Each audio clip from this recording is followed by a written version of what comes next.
श्री कृष्ण ने अर्जुन को ही गीता का ज्ञान क्यों दिया और किसी को क्यों नहीं दिया? हमारे 16 संस्कारों में एक संस्कार होता है नामकरण संस्कार, और इसी वजह से अंक शास्त्र में, न्यूमरोलॉजी में नाम को बहुत ज़्यादा इम्पोर्टेंस दिया जाता है।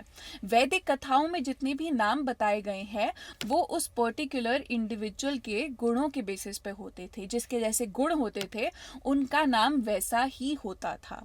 अब क्योंकि जो गीता का ज्ञान है वो संस्कृत में गाया गया है, तो संस्कृत के कुछ रूल्स को गीता के श्लोक समझने में इम्प्लाई करना बहुत अनिवार्य हो जाता है। अगर हम अर्जुन का नाम देखें तो वो आता है अर्ज और उनन से।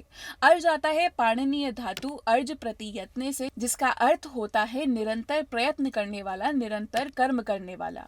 अब इसका और अर्जुन को ज्ञान मिलने का क्या रिलेशन है?